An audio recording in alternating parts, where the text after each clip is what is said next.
Richard Watkins, president of the Six Ponds Improvement Association here in Plymouth, and I'm here with... I am Peter Schwartzman. I am the president of the Savory Pond Conservancy, and we are here to make a video about how to measure water level in a well and collect a sample to measure salinity. The first thing we're going to do is remove the cap of the well. So you can see here the well is protruding from the ground and has a gray cap that has 3 bolts that holds it on. In this video we're going to take you through several different wellhead configurations so you can see the range of wellheads that you might have to open to measure water level. So on this wellhead, the bolts go into threaded nuts that are here on the bottom, and it may be necessary to hold your hand underneath when you fully remove the bolt so the nut doesn't fall out and get lost in the grass. All right, now we're removing the cap from the well, and if you come in here you can see what a typical top of a well, the innards look like. You can see the electrical wiring coming up out of this conduit out of the ground and then going back in the well. And then in this case there's a stainless steel cable that holds the piping that you can use to pull the discharge pipe up when you need to service the pump. This kind of pump well configuration is called a pitless adapter, and that means that all the plumbing is beneath the ground. It's not, it doesn't come out of the top of the well, but it's buried, and that's why you need this thing to be able to pull up the pump when you want to service it. But in order to get a water level, oftentimes when you pull your bolts out, you want to store them somewhere where they're not going to get lost, so I often will just put them right in the well cap, and that's convenient. But you know, the first thing you're faced with is a little rat's nest of wires here, and there's always a little extra wire that's bundled up at the top. So if you take a look at this, you know, as the person going to measure water level in the well, you need to ensure your safety and ensure that you're not going to do any damage. So you take a look and make sure that there are twist caps on all the wires that are not going to get disturbed, and no bare wires that you're going to expose or touch. By visual inspection, if you're comfortable with that, then you basically want to pull out carefully the wire. And you know, you don't have to pull much of it out because you're just trying to have enough room to get your well sounder down the well to measure water level. So you don't have to pull out the entire bundle, just enough to make room for your measuring instrument. Okay, so now that you have the well open, before measuring the water level, there are some measurements that are worth taking and only really need to be taken once. You'll find them on the well inventory form that you'll be using to inventory information about the well during your first visit. For one thing, Hampton is using his phone to get GPS coordinates for the well. That's the latitude and longitude. So once you have a stable reading for GPS, you can write it on the form. You can also take a screenshot if you feel like it's too many digits and you want to make sure you got it right. That is what you'll be doing with your phone. And then other things that you'll want to make note of when you're measuring the well are the diameter of the well. So that's pretty simple using your measuring tape. This is a 4-inch diameter well. And you'll want to measure this, what we call the stick up, which is the distance between the ground surface and the rim of the casing with the cap off. In this case, it's about 8.5 inches. And the reason we want to know the stick up is because our digital elevation models tell us about the land surface, but our measuring point for the water level will always be the rim of the well casing. So we need to know how far above the ground that is. Let's see, anything else? You want to make note of the material of the well casing. In this case, it's a PVC casing. Sometimes it will be a steel casing. So you'll make note of that as well. And at this point, we are ready to measure our water level. The first thing you want to know is whether the well is, the condition or the status of the well. Is it pumping? Is it static, meaning the water level is stable? Or is it recovering from having been recently pumped? The first clue to that is once you have the cap off, you can often hear whether the pump is running. So you can just put your ear close to the well and you might hear a pump. That tips you off on that. Other than that, you'll have to make some measurements to see if the water level is stable or not. So I think we're actually ready to measure the water level. As a sanitary precaution, before measuring, putting any instrument in the well, you'll want to sanitize the probe, and we do that with a dilute bleach solution, a spray bottle, and some paper towels. So let's take a look at what this well sounder is. It has an on-off switch. It has a sensitivity switch. So the on-off switch lets you test it to make sure the battery's working. It has both lights and a buzzer. And then you can specify whether you want it to light up when it hits water or buzz when it hits water. If it's not loud, I would use the buzzer. The sensitivity, sometimes wells have condensation on the casing as you go down, and if its sensitivity is set too high, you'll get a false water level. So if you see that you're starting to get water levels or get positive beeps when you go down, you want to reduce the sensitivity a little bit. And if you reduce it too much, it won't pick up the water at all, and you might even hear the probe go into the water and then no, this sensitivity is too low. The other end of the probe has one or two weights, stainless steel weights. So they're not gonna, they used to use lead weights, but they after losing some of those in wells, they decided it's not a good idea.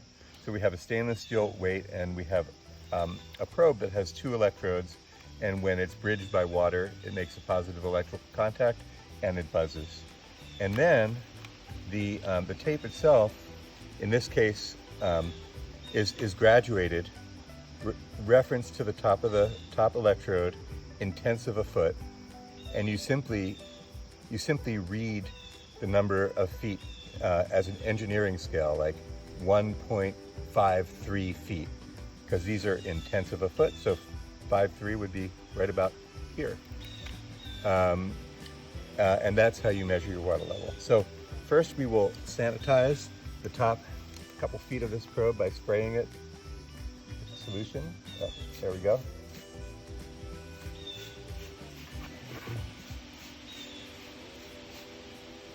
All right, and then great, and then we'll wipe it down.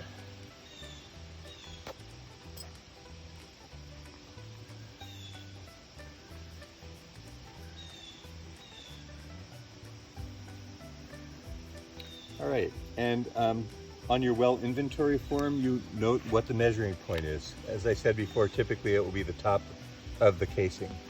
I would write top of PVC casing. And now, as you lower your probe down the well, for these wells, most wells that have the pitless adapter, you might actually hit, here it is right here. That's the coupling that the well pipe is hanging from. It's pretty easy to get past that.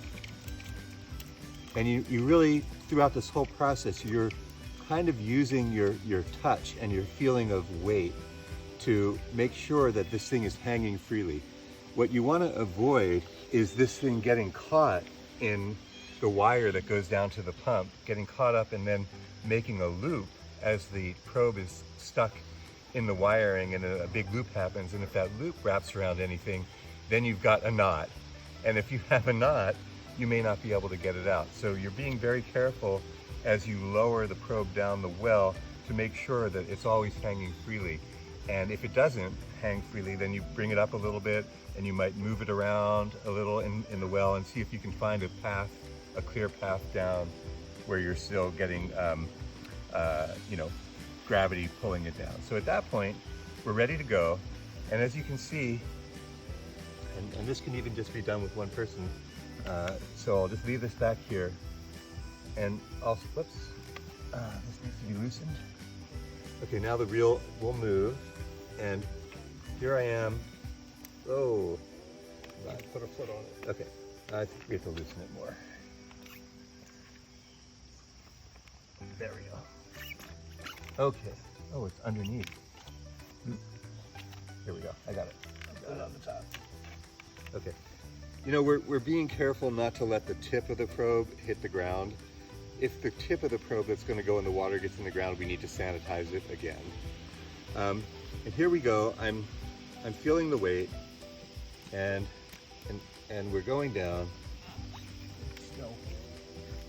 Um, Hang on. okay. There is a pond. So, you know, we don't really know what the depth to water is in this well yet, but we do know that there's a pond behind us, and the water table and the pond level are pretty much the same. So we can kind of estimate, oh, that pond is probably 30 feet down, 40 feet down, something to that extent. And if you were near the coast, you could just think about where's sea level? How far above sea level am I? And the depth to water is not going to be any deeper than the depth to sea level. So you might even know what the elevation is before you go out based on looking at a GIS for the project, a Geographic Information System. But here we go, and as you go deeper, you have more weight, which makes it easier and easier to feel what's going on. And again, well, we just heard a buzz. Tested a couple times. Once you are convinced that you've got a nice contact, then you just pinch off the tape right where you got the buzz and you read it. Now this, ignore this 4 here because this is a remnant tape, but it is 25.67 feet. And you record that on your field visit form. So you've got the well inventory form that has basic information about the well, and then you've got your field visit form. And on your field visit form, you would record a number of things like the date of the visit, the time of the visit, you know, the unique well ID that we assign an ID number to that well. Just for redundancy, you'll include the address of the well. You'll see the information that we would like to see for each field visit will be on the form. But Hampton's writing down some of this information right now, and we have this question: is this well static, or is it recovering from pumping? Maybe the homeowner just did her laundry, and it was pumped, and now the water level was drawn down by pumping, and now it's coming back up. So how do we tell that? It's as simple as taking 3 consecutive measurements about 2 minutes apart and writing all 3 of them down, and that will provide evidence that this is actually a static water level. So here we go. Maybe we're 2 minutes out, or let's pretend we're 2 minutes out. We'll go ahead, take another measurement. All right, there we go.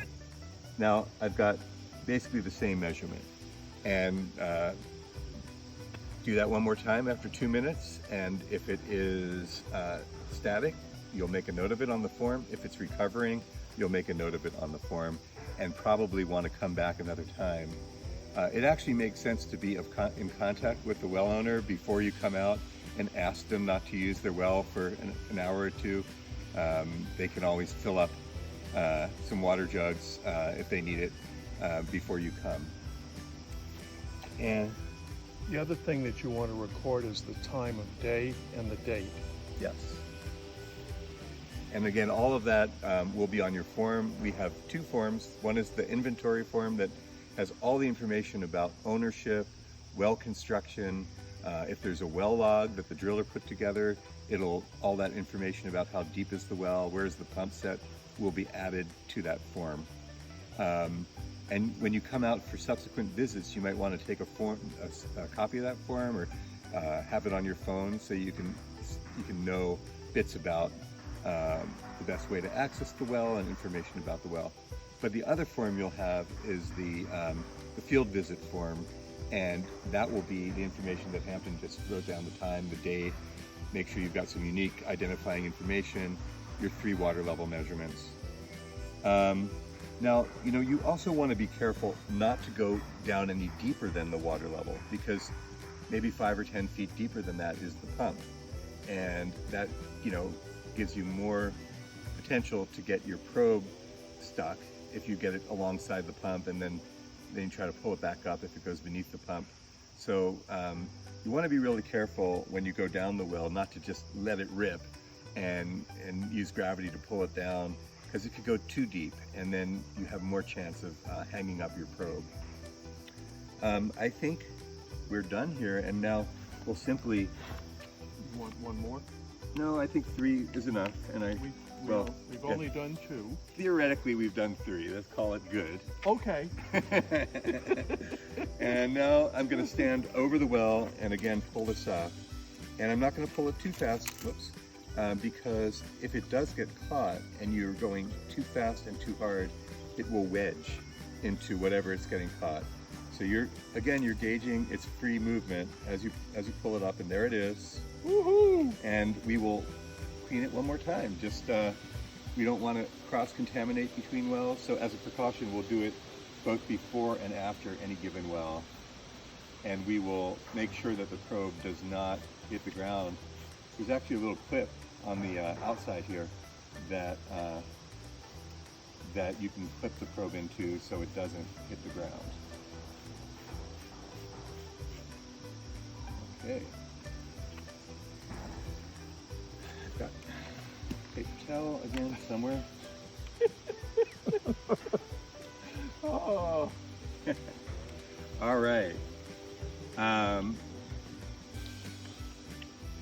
As I said, I can clip this in place to keep it from hitting the ground, and just leave this facing up. One of the things that we might do if your well owner is home, have them run a faucet for a few minutes, just to make sure that everything is working fine, long enough to activate the well by the pressure drop in their pressure tank, so that they know that they're back in shape and good for running for the rest of the day and the rest of the week, and until we come back to measure. Okay, here we are at the back of the well owner's house, and they have given us permission both to measure the water level in the well and to collect a sample. And I just wanted to point out, as I mentioned before, we have a pond behind us, and in Plymouth, the pond elevations, water level elevations are very much reflective of a groundwater table. So here we have about 25 feet of vertical distance between the ground and the pond, and that's consistent with the well. And here at the back of the house, we have our hose bib that we are going to use to take a sample from the well. So here's the hose bib. We're going to undo the hose connection, and we will let the water run for a few moments.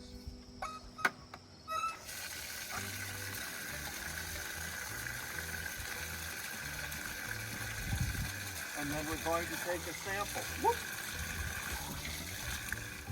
Okay, so in our continued inventory of different wellhead types, here's a slightly different one.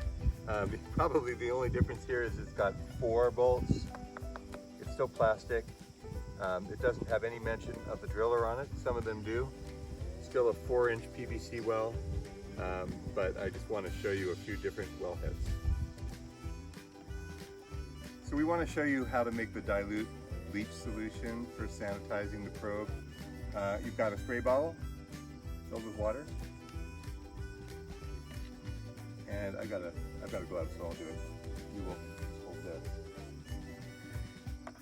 And I mean, it's essentially as simple as putting a cap full of bleach and making sure you don't get any on your hand.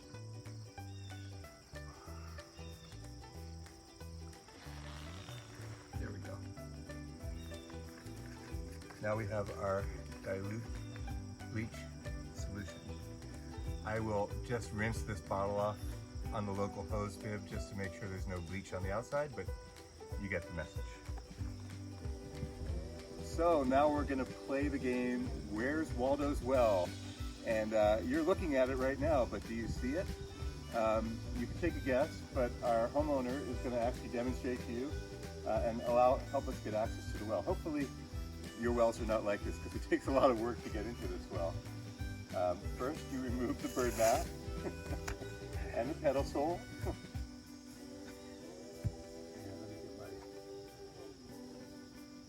So this well is different than other wells because it's not above ground. It's in a little vault beneath the ground. I mean, there's a vault and then there's the casing.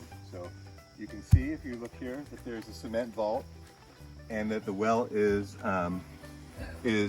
sitting within that vault. It's also a 4-inch PVC casing. It has pretty much the same well cap as all the others. It's just not above ground. And when you measure the stick up to that well, you'll measure the depth from the ground surface down to the top of the rim of the PVC casing once the cap is off. So now we're going to remove the cap and we'll then show you what the innards of this well look like. Okay, so this comes up like so. And this is our probe, like so, which we're just going to move out of the way. Yep. We're now ready to do the same thing we did in the other well, which You is have to... the tape we want to measure? Yes, we will sanitize the tape with our dilute bleach solution, and then we will measure the water level in the well. And then I'm going to explain a little bit about what this is, this probe, which is different than most wells and is a very small portion of our study, but will be used in parts of the study. So here we go. We're gonna... I'm going to test the machine. Okay. Okay, Working. works.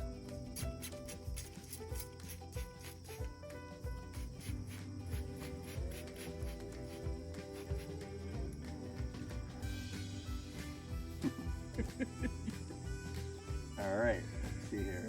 And Roger is actually one of the board members of the Savory Pond Conservancy, and this well is used for regularly monitoring groundwater levels near Savory Pond. So Roger takes this measurement on a monthly basis, and we've got a nice hydrograph, a time series plot of how this water level varies seasonally and from year to year. I think we've got about 4 or 5 years worth of data now.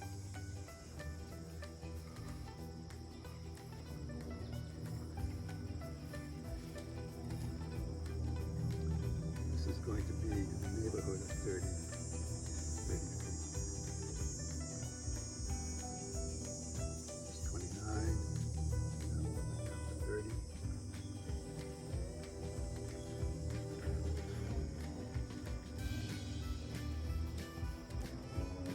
Oh wait, it's on. There you go. Buzz is on.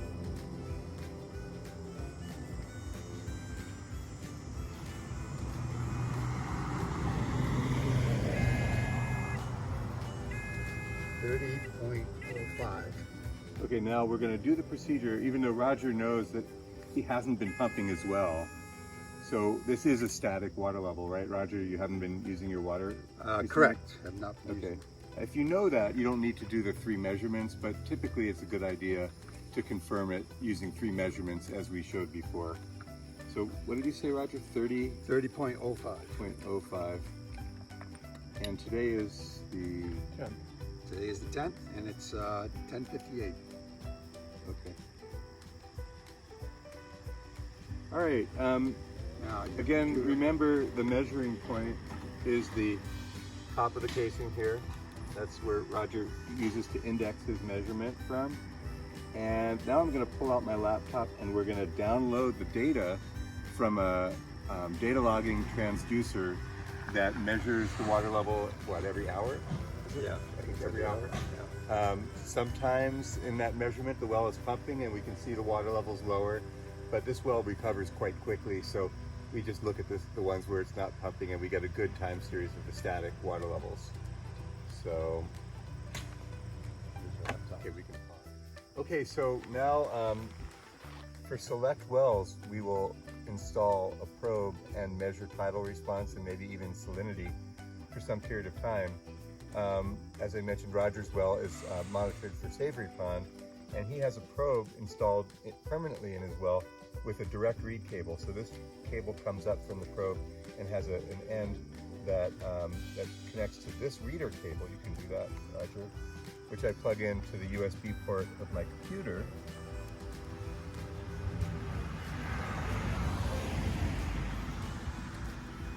And the rest is pretty simple. I'm not going to show you the screen, but the first thing I do is hook up to the instrument. It has to recognize the instrument.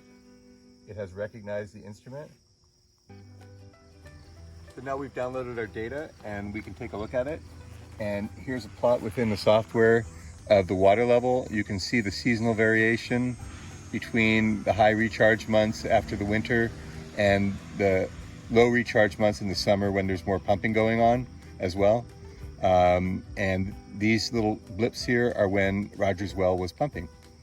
And these are the data that we use to, in this case, track water level over the long term. But in the saltwater intrusion study, we'll probably be looking at it for a week or two just to look at tidal variation and salinity.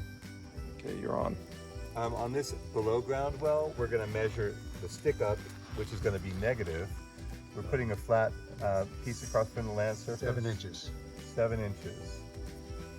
Great.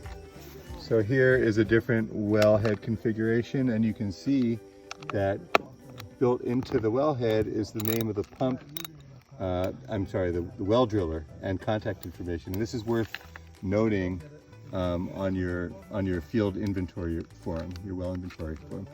The bolts are unscrewed from the bottom in this case rather than the top, and the heads are held in place on the top. And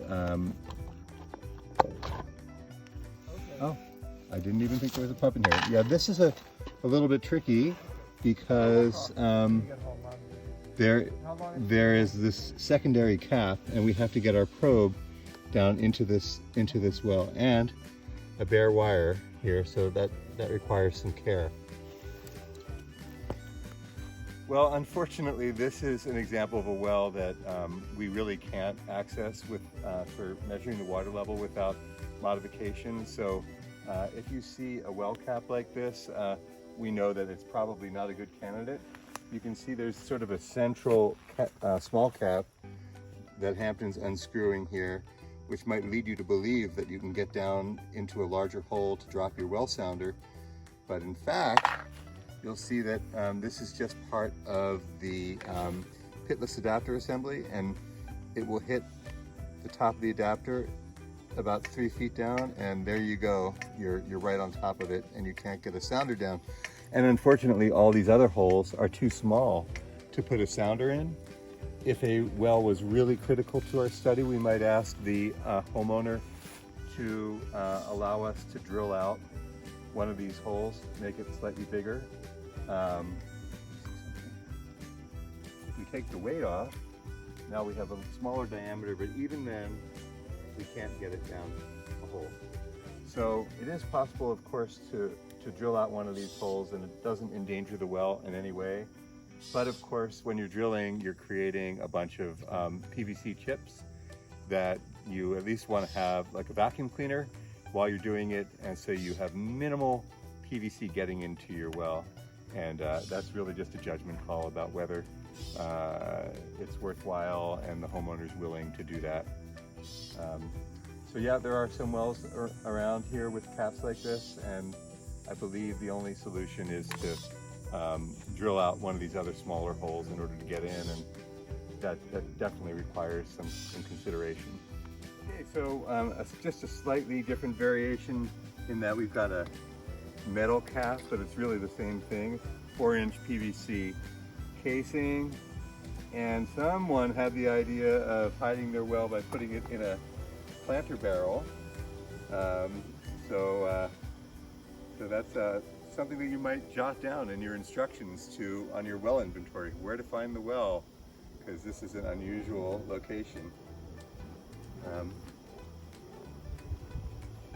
And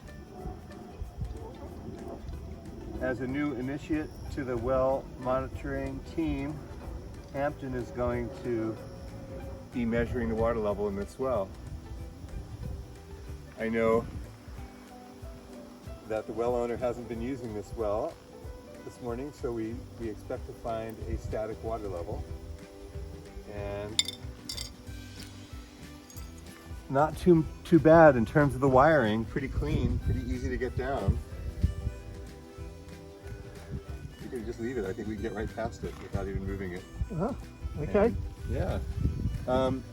Remembering that we're going to measure the stick up above the land surface of the well cap. It doesn't have to be to even the nearest half inch. Just getting a sense, is it a foot, is it 1.5 feet? So we can see it's very similar to the top rim of this bucket. this barrel. So stick up here is 15 inches. Diameter 4 inches. And now we're going to sanitize and get a water level. And now Hampton's going to carefully find a way down past the pitless adapter. You might feel the pitless adapter at some point, in which case you have to sort of wiggle and jostle a little bit until it slides past that. And I expect, again, 25, 30 feet is where the depth of water will be. And how does that feel, Hampton? Can you feel the weight and feel it hanging freely? It's doing just fine. Yeah. No bump at the pitless adapter, so we're past that point. All right.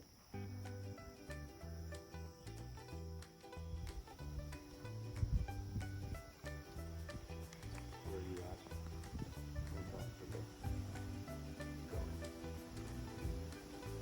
I think you have a while to go. You really do. So we were really battling with this well. We first put it down on one side of the well, and I think there was a lot of moisture accumulated on that side, and in any case we weren't getting a reproducible depth to water. We had to turn the sensitivity up, and then it would register regardless of whether it was in the water or whether it was touching some water on the side of the PVC. So then we pull it back out and we put it back in another spot and mess with the sensitivity a little bit until we get a reproducible contact with the water surface. And now I believe we actually have that. And we have, what is the depth there, Hampton? Minus 400? 19.2 or something? 305 at 3.1. 19.31. And now we're going to demonstrate something about the way wells work when you pump them. I'm going to have the well owner turn on the water, and we will track the water level as the pump turns on and as it gets drawn down through pumping. So 1 second. So as I mentioned, if the pump's on, you can often hear it, and you hear the motor. There it is. And Hampton is now chasing the water as it gets drawn down. By pumping the well and drawing down the water level in the well, the water level outside the well wants to flow towards that lower water level, and that's how your well produces water. And, well, we'll see how deep it is. You got it? Yeah. Yeah, There it is. What's the depth to water now? 25.93. Okay, so it's basically gone from 19 feet to 26 feet. So there's 7 feet of drawdown in the well. And now we'll shut the pump off and we'll see the water level come back up. This is back to where we were originally. Oh, very quick recovery.